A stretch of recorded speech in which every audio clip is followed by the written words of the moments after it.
নমস্কার বন্ধুরা, audio book by Rumi চ্যানেলে আপনাদের সকলকেই অনেক স্বাগত।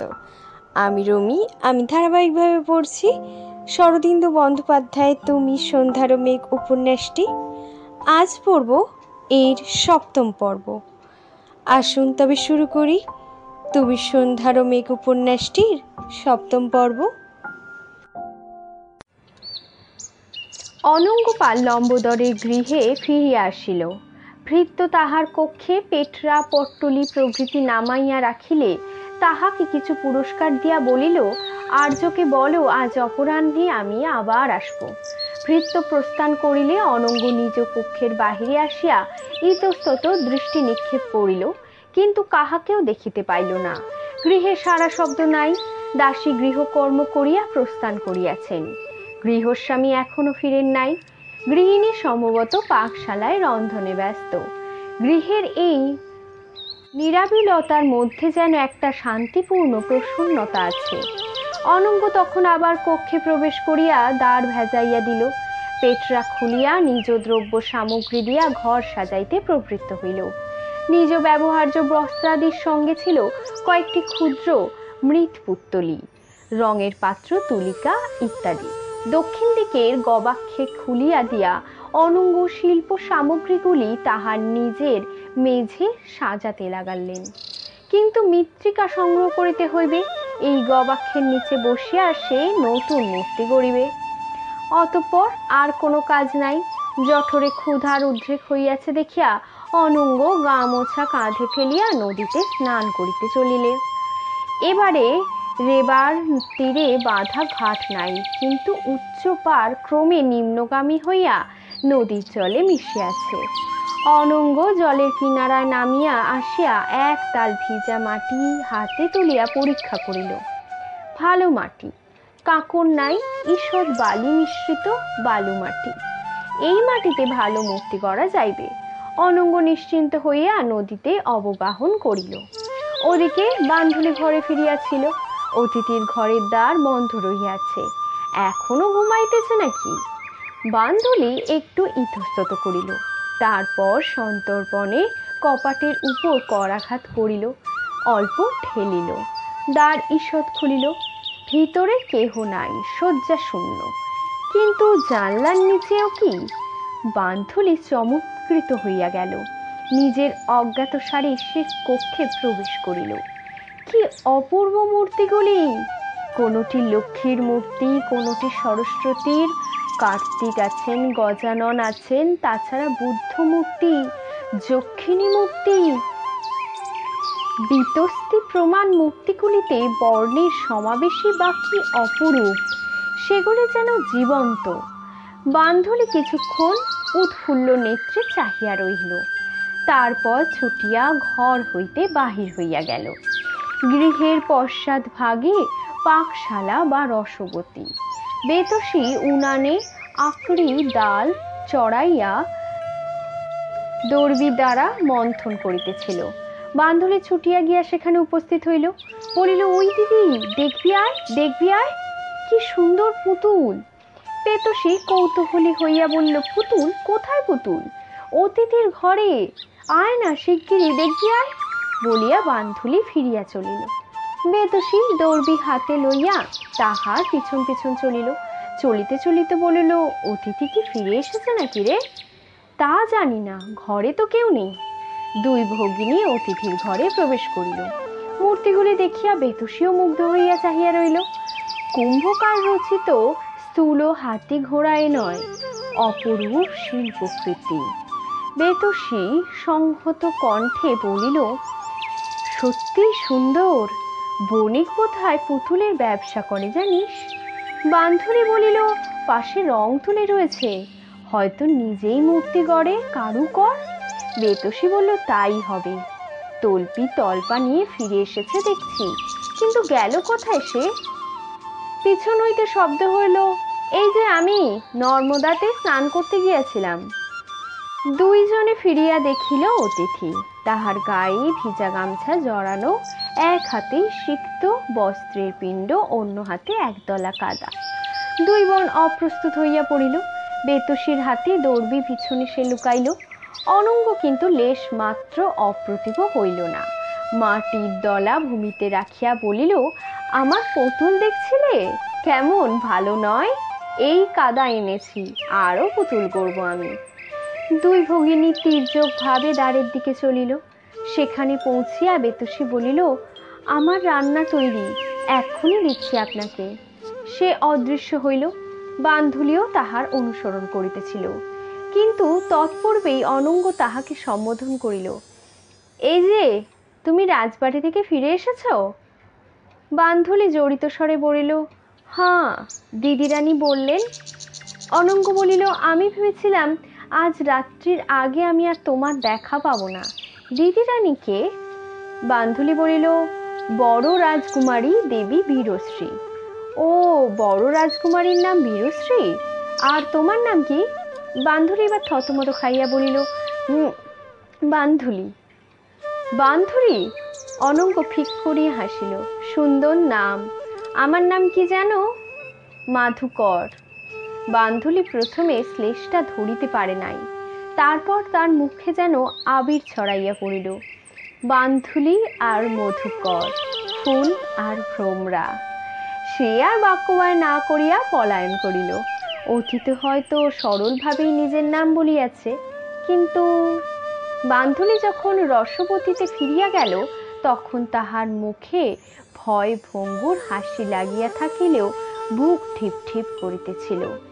বেতসী কিছু লক্ষ্য করিল না। থালিতে অন্ন ব্যঞ্জন সাজাইতে সাজাইতে বলিল, অতিথির লোকটি বেশ ভালো, তাই না? বান্ধুলি বলিল, তুই রোগা শরীর নিয়ে নিজেই সব রেঁধেছিস দিদি? বেতসী বলিল, আজ আমার শরীর অনেক ভালো। তুই ফিরে আসবি তা কি আর জানতাম? তা এখনো তো অনেক কাজ বাকি, কর না তুই মা। কি করব বল? অতিথির ঘরে জল ছড়া দিয়ে পিঁড়ি পেতে দে, আগে যা। ঘটিতে কর্পূর দেওয়া জল, খাওয়ার জল দে। ঝাড়িতে আচমনের জল দে। মুখ শুদ্ধির জন্য পান সুপারি সাজিয়ে রাখ। কাজ কি আর একটা রে? বান্ধবী কাজে লাগিয়া গেল। ছোট পিতলের সরাবে পান সুপারি সাজাইয়া রাখিয়া জলের ঘটি লইয়া অতিথির ঘরে গেল। পরম সংযত ভাবে দেহের বস্ত্রাদি সংবরণ করিয়া মেঝে জল ছড়া দিল। ঘরেই পিঁড়ি ছিল, তাহা পাতিয়া দিয়া জলের ঘটি পাশে রাখিল। অনঙ্গ খাটটার পাশে বসিয়া সপ্রশংস নেত্রে দেখিতে লাগিল। তোমরা দুই বোন ভারী অতিথি বৎসলা।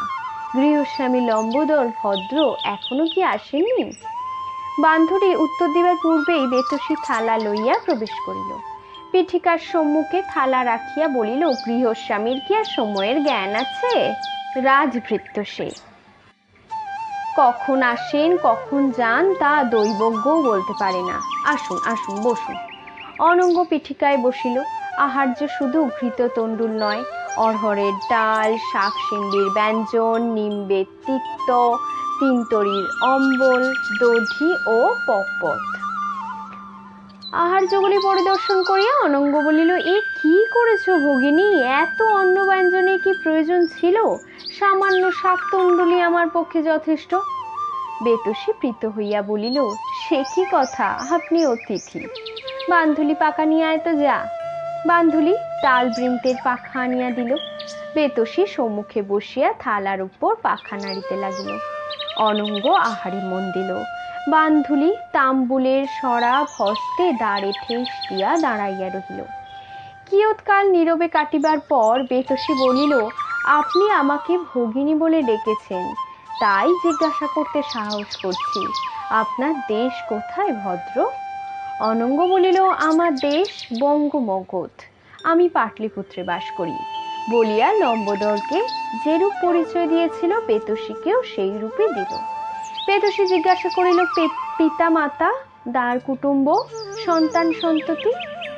কেউ নেই, পৃথিবীতে আমি একা, তাই তো ভবঘুরের মতন হেথা হোথা ঘুরিয়া বেড়াই। বলিয়া অনঙ্গ সুগভীর নিঃশ্বাস মোচন করিল। বেতসী সমবেদনাপূর্ণ মুখে চুপ করিয়া বসিয়া রহিল। বান্ধুলির চোখ ছলছল করিতে লাগিল। অনঙ্গ মুখে হাসি টানিয়া আনিয়া বলিল, কিন্তু সংসারে কেঁদে কোনো লাভ নেই। আমি আমার শিল্পকলা নিয়ে আনন্দে আছি। আমার মতন সুখের সংসার যখন দেখি, তখন ইচ্ছে হয় আবার সংসার পেতে বসি। পাটলিপুত্রে আমার ঘর বাড়ি জমি জমা সবই আছে, কেবল ভোগ করবার কেউ নেই বলিয়া বান্ধবীর দিকে বৈরাগ্যপূর্ণ কটাক্ষপাত করিল। ক্রমে আহার করিতে করিতে অনঙ্গের মুখ আবার প্রফুল্ল হইয়া উঠিল। সে বলিল, কি মিষ্টি তোমার হাতে রান্না ভগিনী, তোমার বোনও কি তোমার মতন রাঁধতে পারে? পেতসী বান্ধবীর দিকে তৃপ্তিপূর্ণ চোখে চাহিয়া বলিল, পারে বই কি, তবে ও তো বেশি রাঁধে না, কুমারী যৌবনশ্রীর কাছেই তো থাকে, ক্রমে আরো ও শিখবে। আহারান্তে বান্ধবীর হাত হইতে পান লইয়া অনঙ্গ বলিল, আমি এখন 2 দণ্ড বিশ্রাম করিব, তারপর উঠে মূর্তি গড়তে আরম্ভ করব, তোমরা খাওয়া দাওয়া সেরে নাও গিয়ে। বেতসী বান্ধবী রসবতীতে গিয়ে আহারে বসিল। আহার করিতে করিতে পরস্পরের পানে স্মিত চকিত কটাক্ষপাত করিতে লাগিল। অজ্ঞাত অখ্যাত শিল্পী কোথা হইতে আসিয়া তাহাদের জীবনে রং ফলাইতে আরম্ভ করিয়াছে। যে বীজ মাটির তলে অনাবৃত পড়িয়াছিল তাহা অলক্ষিতে অঙ্কুরিত হইয়া উঠিতেছে। আশা, অস্পষ্ট অনির্দিষ্ট আশা, তবুও বেতুষীর কাছে তাহা যেন নবজীবনের সঞ্জীবনী মন্ত্র। আশা মানুষের মনে যে বর্ণাঢ্য চিত্র আঁকিতে পারে, মর্ত্যশিল্পীর তাহা সাধ্যাতীত। বেতসী ও বান্ধবী আহার শেষ করিয়া উঠিয়া লম্বোদরের কাছে ফিরিল। ঝড়ের মতন আসিয়া পিঁড়ি পাতিয়া বসিল। বলিল, শিগগিরই খেতে দাও, এক্ষুনি আবার বেরোতে হবে। বান্ধবী তাড়াতাড়ি অন্ন ব্যঞ্জন আনিয়া দিল। বেতসী পাশে বসিয়া তাহার গায়ে পাখার বাতাস করিতে লাগিল। সংকুচিত স্বরে বলিল, একটু বিশ্রাম করবে না? সময় নেই বলিয়া লম্বোদর গোগ্রাসে গিলিতে আরম্ভ করিল। তাহার মন বাহির কাজের দিকেই পড়িয়াছিল, তবুও সে অনুভব করিল গৃহে যেন কিছু ভাবান্তর ঘটিয়াছে, আহার্যের বৈচিত্র্য যেন একটু বেশি। সে এবার ঘাড় ফিরাইয়া বেতসীর পানে চাহিল। প্রত্যুত্তরে বেতসী একটু হাসিল। লম্বোদর আবছায়া ভাবে মনের মধ্যে একটু বিস্ময় অনুভব করিল। খাওয়া শেষ করিয়া মুখ প্রক্ষালন করিতে করিতে লম্বোদর বলিল, অতিথি খেয়েছে? বেতসী তাহার হাতে পান দিয়া বলিল, হাঁ, অতিথি নিজে তল্পি তল্পা নিয়ে এসেছে, এখন আহারের পর বিশ্রাম করছে। ভালো, আর কোনো কথা হইল না? লম্বোদর একবার বান্ধবীর দিকে সপ্রশ্ন দৃষ্টি নিক্ষেপ করিল, যেন প্রথম তাহাকে লক্ষ্য করিল। তাহার মুখে পান পড়িয়া ঊর্ধ্বশ্বাস এবার প্রস্থান করিল। 2 বোন পরস্পর চাহিয়া হাসিল। লম্বোদরের এমনই স্বভাব, যখন ঘরে আসে মনটা বাহিরেই রাখিয়া আসে। বেতসী আজ অত্যাধিক পরিশ্রম করিয়েছে, সে এবার নিজ শয্যায় আশ্রয় নিল। বান্ধবীকে বলিল, আমি শুলাম, সন্ধ্যার আগে আর উঠছি না, তুই এবার অতিথির দেখাশোনা করিস কেমন? আচ্ছা বলিয়া বান্ধবী কিছুক্ষণ সেখানে ঘুরোঘুরি করল, তারপর আবার নিজের ঘরে গেল। দরজা একটু ফাঁক করিয়া রাখিয়া শয্যার পাশে বসিল। বালিশের তলেই অসত্যপত্রের আকারে একটি ক্ষুদ্র রূপার আদর্শ ছিল। সেটি মুখের সামনে ধরিয়া ঘুরাইয়া ফিরাইয়া দেখিতে লাগিল। শুধু নিজের চোখ দিয়া নয়, যেন আর একজনের চক্ষু দিয়াই নিজেকে দেখিবার সে চেষ্টা করিল। কিন্তু সেই সঙ্গেই তাহার কান বাহিরের দিকে সতর্ক হইয়াই ছিল। অনঙ্গ আহারের পর শয্যায় অঙ্গ প্রসারিত করিয়া তন্দ্রাচ্ছন্ন হইয়া পড়িয়াছিল। মস্তিষ্কের মধ্যে সূক্ষ্ম চিন্তার সূত্র সুলতার জাল বুনিতেছিল। মেয়েটি দেখিতে বড় সুন্দর, দেখিলেই বড্ড লোভ হয়, কিন্তু তাহার স্বভাব চরিত্র সম্পর্কে কিছু না জানিয়া বেশি অগ্রসর হওয়া যায় না। বোধহয় ভারী সরলা, কিন্তু যে মেয়ে অহরহ রাজকন্যার পার্শ্বে বিচরণ করে তাহার কি সরল হইতে পারে? না, রাজপুরীতে নিরন্তর প্রচ্ছন্ন প্রতিদ্বন্দ্বিতা, ঈর্ষা, কৈতর্ব চক্রান্ত, চক্রের মধ্যে চক্র। বান্ধবীর নামটা যেন মধুরক্ষা। 2 দণ্ড ঝিমাইয়া অনঙ্গ উঠিয়া বসিল। এবার মূর্তি গড়া আরম্ভ করিতে হইবে। পাটলিপুত্র ত্যাগ করার পর আর সে মূর্তি গড়ে নাই। মন বুভুক্ষ হইয়া উঠিয়াছে। কিন্তু ঘরে জল নাই। সে উঠিয়া গিয়া দ্বার খুলিল, মুন্ড বাড়াইয়া দেখিল অলিন্দে কেহ নাই। তখন সে গলা ঝাড়া দিয়া বলিল, বান্ধলি নিজ কক্ষের দ্বার হইতে মুন্ডু বাহির করিয়া চাহিল। দুইজনে চোখাচোখি হইল। অধরে অনাহুত হাসি খেলিয়া গেল। অনঙ্গ বলিল, একটু জল চাই। বান্ধলি ঘাড় নাড়িল। তারপর তরিতে রসবতী হইতে শীতল জল লইয়া অতিথির কক্ষে উপস্থিত হইল। অনঙ্গ বান্ধলির হাত হইতে ঘটি লইয়া কিছু জল আলগোছে গলায় ঢালিল। তারপর জানলার সম্মুখে গিয়া বসিল। ঘটির জলে দুই হাত ভিজাইয়া মাটির পিণ্ডটি তুলিয়া লইল। দুই হাতে তাহা চটকাইতে লাগিল। বান্ধলি ঘর হইতে চলিয়া যাওয়ার জন্য পা বাড়াইল, কিন্তু বেশি দূর যাইতেই পারিল না। দ্বার পর্যন্ত গিয়া ইতস্তত করিতে লাগিল।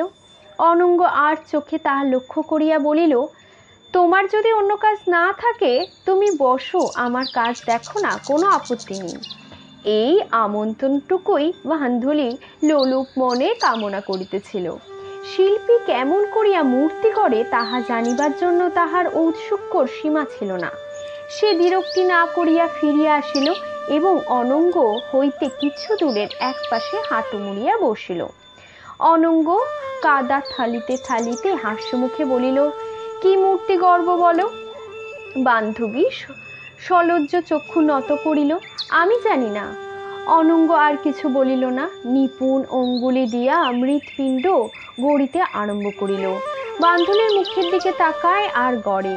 তারপর তালপত্রের খড়িকা দিয়ে সপ্তপর্ণে মাটি ছেঁচিয়া ফেলে। বান্ধবীও কৌতূহলী চোখে চাহিয়া থাকে, কিন্তু অনঙ্গের আঙ্গুলের ফাঁকে ফাঁকে কি বস্তু প্রস্তুত হইতেছে তাহা ধরিতে পারে না। শিল্পীর কর্মতৎপর আঙুলগুলির দিক হইতে তাহার উৎসুক দৃষ্টি শিল্পের মুখের দিকে এবার সঞ্চারিত হয়, আবার তার আঙ্গুলের দিকে ফিরে আসে। তাহার মনে হয় যেন সে চতুর মায়াবী ইন্দ্রজাল দেখিতেছে।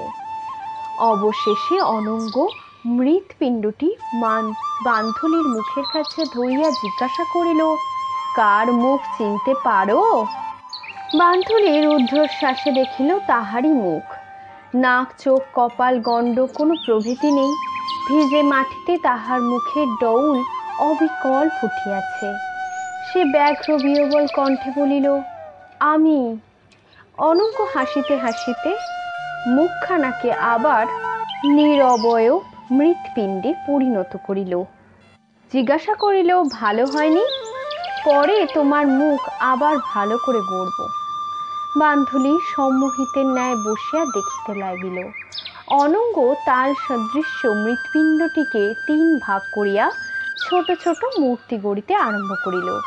এবার শুধু মুখ নয়, পূর্বায়তন মূর্তি গড়িতে গড়িতে অনঙ্গ লঘু কণ্ঠে আলাপ করিতে লাগিল, আমার পুতুল গড়া তোমার ভালো লেগেছে?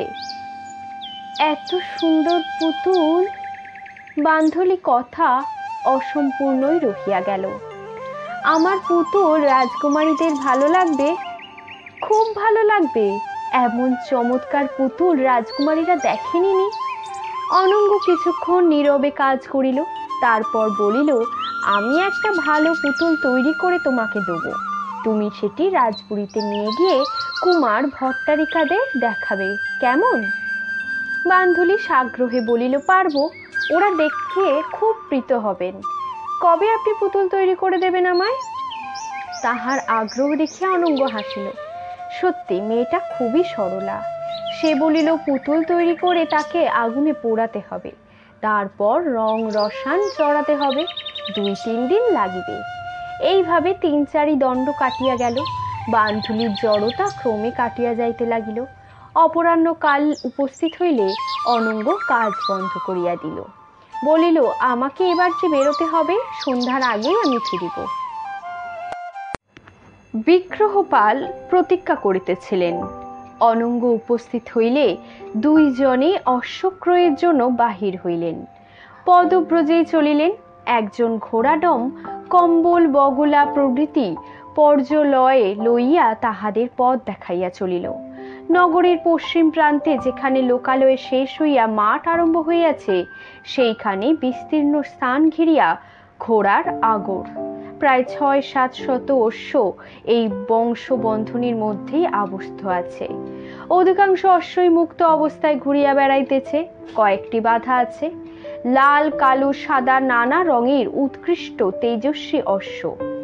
আগরের প্রবেশদ্বারের পাশে একটা শ্বেতবর্ণ বড় পট্টাবাস, তাহার চারিধারের জবনিকা খোলা রহিয়াছে। মাটিতে পুরো আস্তরণ পাতা, ৩-৪ জন মানুষ বসে আছে। মানুষগুলিকে দেখিলেই চমক লাগে, যেমন তাহাদের বেশ বাস তেমনি আকৃতি। বিগ্রহ এবং অনঙ্গ নিকটবর্তী হইলে তাহারা পট্টাবাসের বাহিরে আসিয়া দাঁড়াইল। সকলেই দীর্ঘাঙ্গ এবং প্রাণরস মেদ বর্জিত দেহ, পরিধানে আগুলফ লম্বিত অঙ্গাবরণ, মধ্যদেশে নীল কটিবন্ধ দ্বারা সমৃত, মস্তকে অবগুণ্ঠনের ন্যায় আচ্ছাদন, পৃষ্ঠে ও স্কন্ধে ঝুলিয়া পড়িয়াছে। কেবল মুখমণ্ডল অনাবৃত রহিয়াছে। মুখের বর্ণ যেমন তুষার মতন গৌর, মুখাস্থির গড়ন তেমনি মর্মর দৃঢ়, নাসা তীক্ষ্ণোচ্চ, গণ্ড ও চিবুকের চর্ম অল্প কেশাবৃত। ইহারা যে ভারতবর্ষের লোক নয়, তাহা ইহাদের দর্শন মাত্রই বোঝা যায়। ইহাদের মধ্যে একজন অপেক্ষাকৃত বয়স্ক ব্যক্তি ছিল। বিগ্রহ অনঙ্গ সম্মুখীন হইলে সে নিজ বুকের মধ্যে মুক্ত করতল তুলিয়া অভিভাবন করিলেন। ভাঙা ভাঙা অবহট্ট ভাষায় বলিল, শান্তি হোক, আপনারা ঘোড়া কিনতে এসেছেন, আদেশ করুন। বিগ্রহ কিছুক্ষণ উৎসুক নেত্রে তাহাদের নিরীক্ষণ করিয়া বলিল, হ্যাঁ, আমরা ঘোড়া কিনতেই এসেছি। আপনারা কোন দেশের লোক? বয়স্ক ব্যক্তির চোখের দৃষ্টি সতর্ক হইল।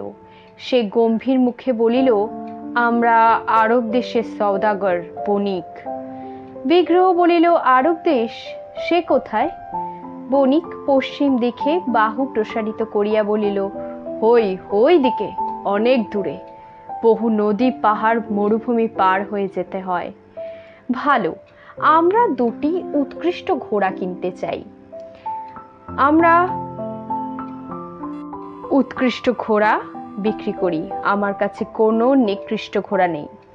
আরব দেশ থেকে নিকৃষ্ট ঘোড়া আনলে আমাদের পোষায় না।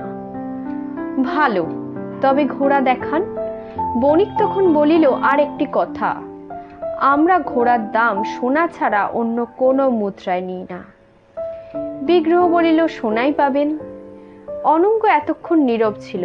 নীরবে এই বিদেশি বণিকদের পর্যবেক্ষণ করিতেছিল। তাহার মনে হইতেছিল, ইহাদের ভাবভঙ্গি বাহ্যত বণিকজনিত হইলেই সম্পূর্ণ সহজ ও স্বাভাবিক নয়। ইহারা সমৃদ্ধ মন্ত্র ও সবসময় সতর্ক, যেন সর্বদাই নিজেদের প্রকৃত স্বরূপ গোপন করিবার চেষ্টা করিতেছে। ঘোড়া বিক্রয় করাই ইহাদের একমাত্র উদ্দেশ্য নয়। অনঙ্গ বলিল, সোনা ছাড়া অন্য মুদ্রা নেবেন না কেন? কি কারণ? অন্য ব্যবসায়ীরা তো নিয়ে থাকেন। বণিক চক্ষু কুঞ্চিত করিয়া কিছুক্ষণ অনঙ্গকে দেখিল। হিন্দুস্তান স্বর্ণপ্রসূ, আরব দেশে সোনা নাই, উপরন্তু সোনা নিয়ে যাওয়ারও সুবিধা। অনঙ্গ বলিল, তা বটে, আপনারা কি ভারতবর্ষের সর্বত্রই যাতায়াত করেন? এই সময় বণিকের পাশের এক ব্যক্তি অবাধ্য ভাষায় কি বলিল। বণিক তাহার উত্তর না দিয়া শান্ত কণ্ঠে বলিল, আমরা অশ্ব বণিক, অশ্ব বিক্রয় করিবার জন্যই দেশ ছেড়ে এখানে আসি, এবং যেখানে অশ্ব বিক্রয়ের সম্ভাবনা দেখি সেখানেই যাই। সব অশ্ব বিক্রয় হলে আবার দেশে ফিরে যাই। প্রতি বৎসরই আসেন? 2-3 বৎসর আসি। উত্তম, এবার চলুন, অশ্ব দেখান। আসুন। আরগল খুলিয়া সকলে বেষ্টনীর মধ্যে প্রবেশ করিলেন। অশ্বগুলি এতক্ষণ যথেচ্ছা বিচরণ করিতেছিল, এখন তাহাদের মধ্যে যেন একটা সাড়া পড়িয়া গেল। যাহারা দূরে ছিল তাহারা মনোরম গ্রীবাভঙ্গি করিয়া ফিরিয়া তাকাইল। নিকটস্থ অশ্বগুলি কিছুক্ষণ বাতায়ন নেত্রে চাহিয়া থাকিয়া ধীরে ধীরে তাহাদের কাছে আসিতে লাগিল। কেহ কেহ নাসা মধ্যে মৃদু হর্ষধ্বনিও করিল। যে ঘোড়াগুলি বাঁধা ছিল বোধহয় বণিকদের, সেগুলো নিজস্ব ব্যবহারের ঘোড়া। তাহারা পদত্যাগ করিয়া আগ্রহ জ্ঞাপন করিল। কয়েকটি ঘোড়ার কাছে আসিয়া বণিক মুখে এক প্রকার শব্দ করিল। ঘোড়াগুলি সঙ্গে সঙ্গে চিত্রাপীড়ের ন্যায় দাঁড়াইয়া পড়িল। বণিক মুখে আর এক প্রকার শব্দ করিল। ঘোড়াগুলি 3 কদম পিছু সরিয়া স্থির হইয়া দাঁড়াইল। বণিক বলিল, শিক্ষিত ঘোড়া মানুষের মতোই বুদ্ধিমান, যা শিখাইবেন তাই শিখবে। বিগ্রহ অনঙ্গ মুগ্ধ ভাবে ঘোড়াগুলির পানে চাহিয়া রহিলেন। তাহারা যেমন সুঠাম আকৃতির, চোখের দৃষ্টিতে তেমনি বুদ্ধি জলজল করিতেছে। সহসা অনঙ্গ একটি দুগ্ধ শুভ্র অশ্বের দিকে আঙ্গুলি নির্দেশ করিয়া বলিল, দেখো দেখো, ওর নাক দিয়ে যেন দিব্য জ্যোতি বেরোচ্ছে। বিগ্রহ বলিল, তবে বেশ, তুই ওটা নে, নাম রাখিস দিব্যজ্যোতি। অনঙ্গ বলিল, না, তুই ওটা নে। বেশ বলিয়া বিগ্রহ শেষ অশ্বটির কাছে গেলেন। তাহার কপালে হাত রাখিতেই সে স্নেহর ভরে হেস্যার ধ্বনি করিল। বণিক বলিল, আপনাকেও প্রভু বলে স্বীকার করেছে, স্বীকার না করলে মুখ ফিরিয়া নিত। বিগ্রহ বলিল, ওর দিব্যজ্যোতি নাম রইল। অনঙ্গ, তুই এবার নিজের ঘোড়া পছন্দ কর, আমি এই লাল ঘোড়াটা নিলাম। বলিয়া অনঙ্গ একটি পাট লবর্ণ অশ্বের গ্রীবায় হাত রাখিল। অশ্ব মুখ ফিরাইয়া লইল না, বরং অনঙ্গের দিকে গ্রীবা বাঁকাইয়া নাসা মধ্যে আনন্দধ্বনি করিল। বিগ্রহ জিজ্ঞাসা করিল, কি নাম রাখবি? অনঙ্গ বলিল, রোহিতাশ্ব। অতঃপর বণিককে অশ্বের মূল্য এবার জিজ্ঞাসা করল। সে বলল, সাদা ঘোড়ার দাম 10 স্বর্ণ দিনার, লাল ঘোড়ার দাম 8 স্বর্ণ দিনার। বিগ্রহ প্রশ্ন করিল, দামে তফাৎ কেন? বণিক বলিল, সাদা ঘোড়া রাজাদের বাহন, তাই দাম বেশি। তখন ঘোড়া দুটির মুখে বগলা লাগাইয়া বেষ্টনীর বাইরে আনা হইল। ঘোড়া ডোম তাহাদের পিঠে পর্যয়ন বাঁধিয়া দিল। বণিককে অশ্বের মূল্য দিয়া 2 বন্ধু ঘোড়ার পিঠে উঠিলেন। এই সময় সূর্য দিগন্ত রেখা স্পর্শ করিয়াছে। বণিক তাহা দেখিয়া একজন সঙ্গীকে ইঙ্গিত করিল। সঙ্গীত পট্টাবাসের ভিতর হইতে একটা পট্টিকা আনিয়া মুক্ত আকাশের তলে বিছাইয়া দিল। তারপর সকলে তাহার উপর পশ্চিমাস্য হইয়া পাশাপাশি দাঁড়াইল। বিগ্রহ অনঙ্গ বিস্মিত হইয়া দেখিল তাহাদের এক বিচিত্র প্রক্রিয়া আরম্ভ হইয়াছে। সকলে একসঙ্গে নতজানু হইতেছে, মাটিতে মাথা ঠেকাইতেছে, উরুতে হাত রাখিয়া নুজ্জ হইয়া দাঁড়াইতেছে এবং সঙ্গে সঙ্গে অস্ফুট স্বরে অবাধ্য ভাষায় মন্ত্র পড়িতেছে। অনঙ্গ বিগ্রহ বিস্ময় বিমূঢ় দৃষ্টি বিনিময় করিল। ঘোড়াডোমটা বোধহয় এই বিদেশিদের আচার ব্যবহার অবগতই ছিল। সে চুপি চুপি সেটা বলিল, ওরা পুজো করছে। পুজো? পূজা? এ কিরকম পূজা? ফুল নাই, নৈবেদ্য নাই, পূজা? কিছুক্ষণ ইহাদের ক্রিয়াকলাপ নিরীক্ষণ করিয়া বিগ্রহ অনঙ্গ ঘোড়ার মুখ ফিরাইয়া তাহাদের নগরের দিকে চলিতে লাগিল। ঘোড়া দুটি কপাত সঞ্চারী গতিতে যেন উড়িয়া চলিল। চলিতে চলিতে অনঙ্গ একসময় বলিল, বণিকদের ভাবগতি কিন্তু স্বাভাবিক নয়। বিগ্রহ বলিল, বিদেশিদের আচার আচরণ অস্বাভাবিক মনে হয়। আমি তা বলছি না, ঘোড়ার ব্যাপার করাই ওদের প্রধান উদ্দেশ্য আমার মনে হয় না। প্রধান উদ্দেশ্য তবে কি? হয়তো গুপ্তচর বৃত্তি। পশ্চিমে বিধর্মী বর্বর জাতি ঢুকেছে, এরা তাদের চোর হতে পারে। বিগ্রহ হাসিয়া উঠিলেন। তোর মন বড় সন্দিগ্ধ। সে যাক, এদিকে সংবাদ বলতো, তোর গৃহস্বামী শ্যালিকা কি বেশ নাদুস নদুস? অনঙ্গ বলিল, নাদুস নদুস নয়, ন্যাগ্রোধ পরিমণ্ডলা। 2 বন্ধু তখন হাস্য পরিহাসের ফাঁকে ফাঁকে কাজের কথা আলোচনা করিতে করিতে চলিলেন। তারপর একটি একটি করিয়া দিন কাটিতে লাগিল। নব বসন্ত যেন একটি একটি করিয়া তাহার শতদল উন্মোচন করিতেছে, কিন্তু বসন্তের এই নবন মিলনের প্রতি সকলের দৃষ্টি নাই। মহারাজা লক্ষ্মীকর্ণ অতিশয় ব্যস্ত। একদিকে স্বয়ংবর সভা নির্মাণ, অন্যদিকে প্রত্যাসন্ন রাজবৃন্দ ও তাহার পরিজনবর্গের জন্য স্কন্ধাবার মণ্ডপ রচনা, রাজাদের মনোরঞ্জনের জন্য নানাবিধ ক্রীড়া কৌতুক, নৃত্যগীত, বিলাস ব্যাসনের ব্যবস্থা। নর্মদার তীর ধরিয়া বস্ত্রনগরী গড়িয়া উঠিতেছে। লক্ষ্মীকর্ণ সমস্ত কার্য পরিদর্শন করিতেছেন, আর চুপি চুপি শিল্পালয়ে গিয়া গুপ্ত শিল্পকার্য দেখিয়া আসিতেছেন। শিল্পীকে ধমক দিতেছেন, মন্ত্রীদের তাড়না করিতেছেন, কর্মীদের গালাগাল দিতেছেন। কাহারও নিঃশ্বাস ফেলিবার অবসর নাই। লম্বোদর তাহার অধীনস্থ চর্গণও ব্যস্ত। তাহারা যেন সহস্রাক্ষ হইয়া চারিদিকে বিচরণ করিতেছে। কোন বণিক বিদেশা হইতে বিক্রয়ার্থ বহু সংখ্যক অসি আনিয়াছে, তাহার উপর দৃষ্টি রাখা প্রয়োজন। বিদেশার অসি অতি বিখ্যাত। এ অসি হাতে পাইলে কাপুরুষ সিংহ হয়। ওদিকে উজ্জয়িনী হইতে একদল নটনটি আসিয়া নগরে এক রামোদ্যানের আসর বাঁধিয়াছে। দলে দলে নাগরিকরা কালিদাসের, মালবিকা, গৃহ্ণমিত্র ভবভূতির, উত্তররাম, মালবী মাধব, বিশাখ দত্তের মুদ্রা রাক্ষস অভিনয় দেখিতে যাইতেছে। কিন্তু যাযাবর নট সম্প্রদায় সর্বকালেই রাজপুরুষদের সন্দেহভাজন। ইহাদের কোনো গপ্পিয়ন অভিসন্ধি আছে কিনা তাহার সন্ধান আবশ্যক। লম্বোদর দ্বীপ প্রহরে কখনো ঘরে আসেন, কখনো ঘরে আসেন না। রাত্রিটুকু কোনো মতে ঘরে কাটাইয়া প্রভাত হইতে না হইতেই চলিয়া যায়। রাজপুরীর অবরোধ অংশে কিন্তু তেমন ব্যস্ততা নেই।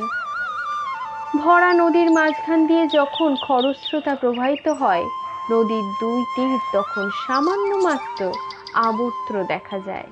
বীরশ্রী ভগিনীকে লইয়া প্রত্যহ মন্দিরে মন্দিরে পুজো দিতে যান। এছাড়া অন্য কোনো তৎপরতা আত্মার নাই। যৌবনশ্রীর আচরণও পূর্বের মতোই ধীর ও শান্ত। কিন্তু ভালো করিয়া লক্ষ্য করিলে দেখা যায় চোখ দুটিতে যেন একটু চাঞ্চল্যের আবির্ভাব হইয়াছে। চোখ দুটি যেন সর্বদাই চকিত হইয়া আছে। যৌবনশ্রীর মুখে কিচ্ছু বলে না, কিন্তু বীরশ্রী তাহার চোখের এই কথা শুনিতে পান। আবার কবে দেখা হবে? বীরশ্রীর স্বামীকে গিয়ে খোঁচা দেন। কোথায় গেল বিগ্রহ? তার সন্ধান নিতে হবে না? জাতবর্মা কি উপায়ে বিগ্রহপালের সন্ধান করিবেন স্থির করিতে না পারিয়া শ্বশুরকে গিয়া বলিলেন, আমি নগর ভ্রমণে যাব। শ্বশুর তখন বলিলেন, ভালো, 10 জন পার্শ্বচর রক্ষী সঙ্গে দিচ্ছি। জাতবর্মা হতাশ হইয়া পুনরায় অবরোধে ফিরিয়া আসেন। 10 জন সঙ্গী লইয়া বিগ্রহপালকে খুঁজিতে বাহির হইলে নগরে কাহারও আর জানিতে বাকি থাকবে না, আর সর্বাগ্রে শ্বশুর মহাশয় জানিতে পারিবেন। সব গণ্ডগোল হইয়া যাইবে। রন্তিদেবের গৃহে তখন বিগ্রহপালও ছটপট করিতেছেন। তীরে আসিয়া তরি কিছুতেই ঘাটে ভিড়িতেছে না। একবার দেখিয়া যাহার মূর্তি চিত্রপটে আঁকা হইয়া গিয়াছে, সে যেন ছলনা করিয়াই আবার দেখা দিতেছে না। বিগ্রহপালের উষ্ণ নিঃশ্বাসে রন্তিদেবের গৃহমারুত আতপ্ত হইয়া উঠিল। লম্বোদরের গৃহে কিন্তু শীতল মলয়ানি বহিতেছিল। গৃহে যেন প্রসন্ন উৎসব ছোঁয়া লাগিয়াছিল। অনঙ্গ নদীর ঘাট হইতে পাকা রুই মাছ আনিয়া রাই সরিষার ঝাল রাধিয়া বেতসী ও বান্ধবীকে খাওয়াইতেছে। বেতসীর দেহেও মন হিমশীর্ণা লতার ন্যায় কিশলয়ে রোমাঞ্চিত হইয়া উঠিতেছে। এখনো বাহিরে কিছু দেখা যায় না, কিন্তু তাহার প্রাণে আশা জাগিয়াছে, আকাঙ্ক্ষা জাগিয়াছে। জীবনের শত ক্ষুদ্র সুখ ভোগ করিবার স্পৃহা জন্মিয়াছে। অনঙ্গ কি ইন্দ্রজাল জানে? কেবলমাত্র তাহার আবির্ভাবেই যেন বেতসীর জীবনের নিম্নগামী ধারা অবরুদ্ধ হইয়া আছে। আর বান্ধুলি যেন জন্মান্ধ যুবতী হঠাৎ একদিন প্রভাতে চক্ষু মেলিয়া রূপরসময়ী ধরিত্রীকে দেখতে পাইয়াছে। যেমন বিস্ময় তেমন আনন্দের অবধি নাই। একদিন ছিল যখন অবস্থা বশে লম্বোদরকে বিবাহ করা তাহার পক্ষে অসম্ভব ছিল না, কিন্তু এখন তাহাকে কুচি কুচি করিয়া কাটিলেও সে অন্য পুরুষকে আর স্পর্শ করিতে পারিবে না। একজন মানুষ যেন কোথা হইতে আসিয়া তাহার মনে কৌমার্য হরণ করিয়া লইয়াছে। যাহাকে প্রথম দর্শনে মুখের মধ্যে হাসির উচ্ছ্বাস উদ্বেলিত হইয়া উঠিয়াছিল, সে ছাড়া পৃথিবীতে যেন অন্য কোনো পুরুষ নাই। দেহ মন সমস্ত তাহার মধ্যেই যেন একাকার হইয়া গিয়াছে। অনঙ্গ আপন মনে মূর্তি গড়ে, বান্ধুলি দূরে বসিয়া দেখে, কখনো শিল্পকর্মের দিকে চাহিয়া থাকে, কখনো শিল্পীর পানে। অনঙ্গ সহসা চোখ তুলিলে চোখে চোখ পড়ে যায়। বান্ধুলি মুখ ফিরাইয়া হাসে। অনঙ্গ বলে, তুমি আমাকে দেখো, হাসো কেন বলো তো? আমি কি সং? বান্ধুলি উত্তর দেয় না, নড়িয়া চড়িয়া বসে। তাহার অধরে হাসি আরো গাঢ় হয়। বেতসী প্রবেশ করিয়া বলে, মধুকর ভাই, তোমার পুতুল কেমন হলো দেখি। ওমা কি সুন্দর! এই তিনজনের মধ্যে একটি রস নিবিড় সম্বন্ধ স্থাপিত হইয়াছে। লম্বদও তাহার কোনো খবরই রাখে না। বেতসী অনঙ্গকে মধুকর ভাই বলিয়া ডাকে, অনঙ্গ বেতসীকে বলে বহিন। বান্ধুলিকে সে নাম ধরিয়াই ডাকে। বান্ধুলি কিন্তু অনঙ্গকে নাম ধরিয়া ডাকে না, সম্বন্ধটা একটু এড়াইয়া চলে। বেতসী প্রশ্ন করে, এ কার মূর্তি ভাই? অনঙ্গ বলে, অনঙ্গ বিগ্রহ, বিতস্তি প্রমাণ মূর্তি, হাতে ধনুর বাণ, আকুঞ্চিত সদ্যপাত হইয়া তীর ছুড়িতেছে। অতি নিপুণ সূক্ষ্ম কারুকলায় মূর্তি প্রাণবন্ত হইয়া উঠিয়াছে। মূর্তিটি গড়িতে অনঙ্গের 3 দিন লাগিল। মূর্তি প্রস্তুত হইলে তাহাকে রৌদ্রে শুকাইয়া পরে আগুনে পড়ানো হইল। 3 জনে মিলিয়া পোড়াইল। উদ্যানে মূর্তিটি শুকনো পাতার উপর রাখিয়া সযত্নে খড় ও পাতা দিয়ে ঢাকা হইল।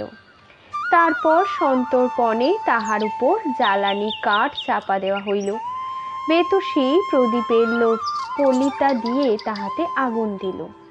3 ঘটিকা পুড়িবার পর আগুন নিভিলে ভস্যের ভিতর হইতে মূর্তি বাহির করা হইল। মূর্তি অটুট আছে ও পুড়িয়া পাটল বর্ণ ধারণ করিয়াছে। 3 জনেই শোভাযাত্রা করিয়া মূর্তি ঘরে লইয়া গেল। অনঙ্গ মৃত মূর্তির এবার চোখ মুখ আঁকিল, পদ পাঠে লিখিল অনঙ্গ বিগ্রহ। রঙ্গ রসান চড়াইয়া মূর্তিটি করতলের ওপর ধরিয়া বলিল, কেমন হয়েছে? রাজকুমারীদের পছন্দ হবে? বান্ধুলির চোখ আনন্দে মুদিত হইয়া আসিল। বেতসী উচ্ছ্বাসিত হইয়া উঠিল। বেতসীর উচ্ছ্বাস কমিলে বান্ধুলি ধরা ধরা গলায় বলিল, মূর্তি রাজবাটিতে নিয়ে যাই? অনঙ্গ হাসিয়া বলিল, বেশ তো, রাজকুমারী যদি জানতে চান বলো, পাটলিপুত্রের কারিগরের তৈরি। অপরাহ্নে বান্ধুলি রাজবাটিতে যাইবার জন্য প্রস্তুত হইল। মূর্তিটি অতি যত্নে তুলায় মুড়িয়া উত্তরীয় প্রান্তে বাঁধিয়া লইল। 2 রাজকুমারী সেই দিন দ্বীপ্রহরে নগরের কয়েকটি মন্দিরে পুজো দিতে গিয়েছিল। বৈকালে ফিরিয়া 1 রাশ ফুল লইয়া মালা গাঁথিতে বসিয়াছিলেন। বীরশ্রী ফন্দি করিয়াছিল, একটি বড়মাল্য গাঁথিবেন, তারপর বড়মাল্যটি যৌবনশ্রীর হাতে দিয়া 2 ভগিনী একযোগে জাত বর্মাকে আক্রমণ করিবেন। বলিবেন, ভালো চাও তো শীঘ্রই বিগ্রহপালকে খুঁজে বার করো, নইলে কিন্তু যৌবনশ্রী তোমার গলাতেই বড়মাল্য দেবে। তখন বিপাকে পড়িয়া জাত বর্মা নিশ্চয়ই একটা কিছু ব্যবস্থা করিবেন।